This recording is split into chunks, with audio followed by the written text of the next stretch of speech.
Assalamualaikum warahmatullahi wabarakatuh. Kami dari kelompok 10 akan menjelaskan materi tentang teori antrian. Boleh di next? Selanjutnya ada perkenalan anggota kelompok. Perkenalkan, saya Ajeng Halsabila Firdaus dari NPM 015. Saya Dirtanan Algifari Ihsan dengan NPM 20. Saya Raihana Wideni Hashim dengan NPM 28. Boleh di next? Oke, pertama-tama apa sih teori antrian itu? Jadi, menurut kita, teori antrian adalah studi mengenai jalur-jalur penantian. Suatu jalur penantian atau antrian akan muncul bila mana fasilitas pelayanan tidak selalu dapat memenuhi permintaan yang terjadi.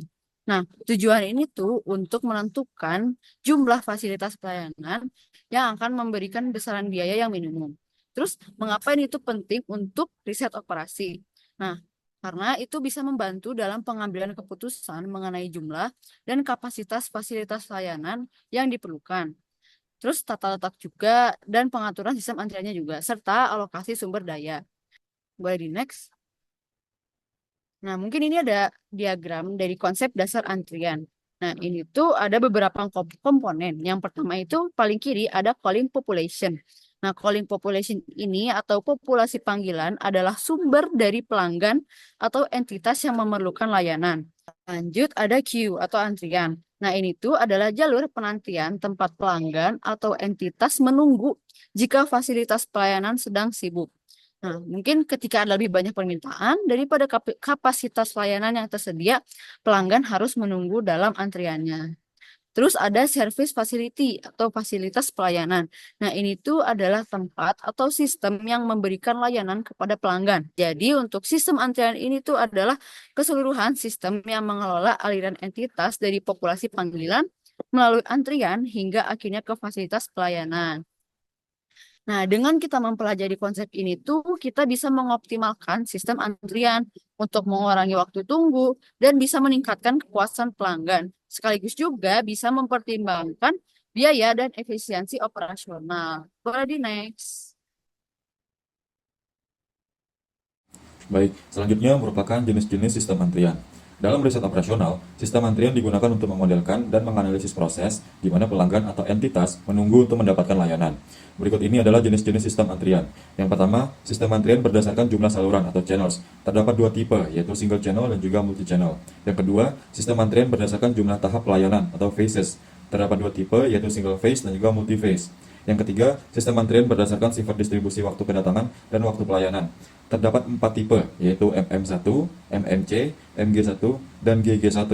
Yang keempat, sistem antrian berdasarkan aturan pelayanan atau queue disiplin. Terdapat 4 tipe. Yang pertama, first come, first serve, terus ada last in, first out, priority service, dan service in random order. Yang kelima, sistem antrian berdasarkan batas kapasitas antrian. Terdapat dua tipe, yaitu unlimited queue capacity dan juga limited queue capacity. Yang terakhir, jenis sistem antrian berdasarkan sifat pelanggan. Terdapat tiga tipe, yaitu bulking, managing, dan juga jockeying. Masing-masing jenis antrian ini dapat diterapkan dalam berbagai situasi sesuai dengan kebutuhan operasional dan karakteristik pelanggan yang dihadapi.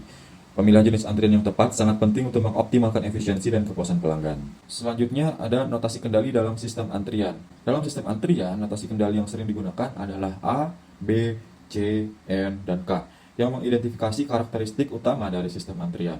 Berikut ini adalah penjelasan dari masing-masing parameter dalam notasi kendali. Yang pertama ada A, yaitu distribusi waktu antar kedatangan pelanggan. Kemudian ada B, distribusi waktu pelayanan. C, jumlah saluran atau pelayan yang tersedia. N, kapasitas maksimum antrian. Dan K, yaitu ukuran populasi pelanggan yang datang. Boleh di next. Oke, selanjutnya ada komponen utama. Di sini komponen utamanya itu ada tiga. Pertama ada kedatangan atau referral rate. Biasanya mengikuti pola distribusi tertentu seperti eksponensial. Nah, ini membantu memprediksi beban antrian dan menentukan kebutuhan sumber daya. Yang kedua itu ada tingkat pelayanan atau service rate. Ini tuh bergantung pada efisiensi operasional dan jumlah sumber daya yang tersedia. Jadi, analisis ini menentukan apakah sistem cukup tepat untuk mengimbangi tingkat kedatangan. Yang ketiga ada waktu tunggu dan panjang antrian. Nah, waktu tunggu ini merupakan lamanya waktu pelanggan atau barang menunggu untuk dilayani. Sedangkan panjang antrian merupakan menunjukkan jumlah pelanggan atau barang yang menunggu pada suatu waktu. Next. Baik, selanjutnya merupakan parameter dan rumus dasar dalam sistem antrian. Dalam teori antrian, ada beberapa rumus dan parameter dasar yang digunakan untuk menganalisis sistem antrian. Sistem antrian biasanya dinyatakan dalam notasi MM1, MMC, MG1, GG1, dan variasi lain yang menggambarkan tipe kedatangan, tipe pelayanan, dan jumlah pelayan dalam sistem. Masuk ke parameter dasar. Terdapat beberapa parameter. Yang pertama ada lambda, yang menyatakan rata-rata tingkat kedatangan per unit waktu. Mu menyatakan rata-rata tingkat pelayanan per unit waktu. Rho menyatakan tingkat utilisasi sistem yang dihitung dengan Rho sama dengan lambda per mu untuk sistem dengan satu pelayan. L menyatakan rata-rata jumlah pelanggan dalam sistem. LQ menyatakan rata-rata jumlah pelanggan dalam antrian. W menyatakan rata-rata waktu yang dihabiskan pelanggan dalam sistem. Dan WQ yang menyatakan rata-rata waktu yang dihabiskan pelanggan dalam antrian. Masuk ke rumus dasar. Yang pertama ada rumus dasar sistem antrian MM1. Sistem antrian MM1 adalah model dasar dengan asumsi kedatangan dan pelayanan mengikuti distribusi Poisson, serta hanya ada satu pelayan. Untuk rumus-rumusnya mungkin bisa dilihat pada PPT. Selanjutnya ada sistem antrian MMC, memiliki rumus dasar yang ada pada PPT ini. Model MMC adalah sistem antrian dengan beberapa pelayanan yang bekerja secara paralel. Pada model ini, kita menggunakan faktor Erlang B atau faktor Erlang C, tergantung pada apakah kita ingin menghitung probabilitas jumlah pelanggan dalam antrian atau dalam sistem. Dikarenakan sistem MMC ini memiliki lebih dari satu pelayan, sehingga perhitungannya sedikit lebih kompleks. Kemudian ada sistem antrian MG1. Karena pada waktu pelayanan memiliki distribusi umum, rumus ini menggunakan persamaan Pollaczek-Kenesin untuk menghitung parameter antrian. Mungkin bisa dilihat rumusnya pada PPT. Model ini sangat fleksibel karena tidak membatasi distribusi waktu pelayanan sehingga bisa digunakan pada situasi yang lebih umum. Kemudian ada rumus dasar sistem antrian GG1.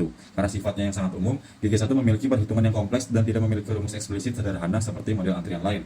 Namun, ada beberapa pendekatan perkiraan yang bisa digunakan, misalnya pendekatan Kingsman. Jika kita ingin menghitung waktu rata-rata dalam antrian untuk model GG1, kita bisa menggunakan persamaan Kingsman sebagai pendekatan. Untuk rumus-rumusnya mungkin bisa dilihat pada PPT. Pendekatan ini adalah perkiraan yang cocok untuk model GG1 dalam kondisi tertentu, terutama ketika waktu antar kedatangan dan waktu pelayanan tidak mengikuti distribusi tertentu. Model GG1 biasanya lebih rumit untuk dianalisis secara matematis, tetapi sangat berguna dalam analisis sistem antrian yang tidak standar atau lebih kompleks. Boleh di next?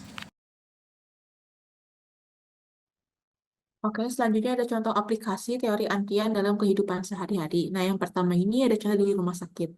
Nah, untuk tingkat kedatangan ini, pasien datang ke rumah sakit untuk perawatan atau konsultasi. Nah, misalnya ada 20 pasien datang setiap jam ke ruang IGD. Selanjutnya, tingkat pelayanan. Nah, tingkat pelayanan ini antara dokter atau perawat dapat menangani 5 pasien per jam. Jadi tergantung pada jenis layanan yang diberikan. Misalnya konsultasi atau tindakan medis. Selanjutnya ada waktu tunggu dan panjang antrian. Jadi jika jumlah pasien datang lebih dari kapasitas, maka tenaga medis akan ditambah. Jadi rumah sakit dapat mengatur jumlah dokter atau petugas medis untuk mengurangi waktu tunggu dan mencegah antrian panjang. Next. Selanjutnya ada contoh dari bank. Nah, dari tingkat kedatangan ini, pelanggan datang untuk transaksi seperti penarikan atau setoran uang. Misalnya 10 pelanggan per menit setiap jam. Yang kedua ada tingkat pelayanan. Teller bank ini misalkan dapat melayani 5 pelanggan per menit tergantung pada jenis transaksinya. Yang ketiga, waktu tunggu. Untuk waktu tunggu ini, eh, jika pelanggan lebih banyak dari teller, antrian dan waktu tunggu meningkat, maka penambahan teller saat jam sibuk dapat mengurangi waktu tunggu. Next. Contoh ketiga ini adalah pada lalu lintas. Yang pertama, tingkat kedatangan. Jadi contohnya, ada beberapa kendaraan yang melintas di persimpangan jalan. Misalnya ada 100 kendaraan per menit menuju persimpangan tertentu. Nah, untuk tingkat pelayanannya, seperti lampu lalu lintas, mengatur kendaraan yang lewat berdasarkan waktu atau arah jalan. Selanjutnya, waktu tunggu dan panjang antrian. Nah, jika kendaraan datang lebih cepat atau lebih banyak dari kapasitasnya yang bisa dilayani oleh lampu lalu lintas, maka kendaraan akan menumpuk di persimpangan atau menyebabkan kemacetan. Nah, untuk mengatasi ini, biasanya pengaturan waktu lalu lintas lebih bisa disesuaikan atau dibuat lebih efisien. Next. Oke, dari yang sudah kita jelaskan tadi, dapat disimpulkan bahwa teori antrian ini tuh mempelajari cara mengelola dan mengoptimalkan sistem pelayanan agar dapat memenuhi permintaan secara efisien. Dengan menentukan jumlah dan kapasitas fasilitas pelayanan yang tepat, teori ini tuh bisa membantu mengurangi waktu tunggu, terus bisa juga menekan biaya dan meningkatkan kualitas layanan. Nah, penerapannya itu penting dalam berbagai bidang, seperti rumah sakit, lalu lintas, dan perbankan untuk meningkatkan kepuasan pelanggan dan efisiensi operasional. Boleh di next?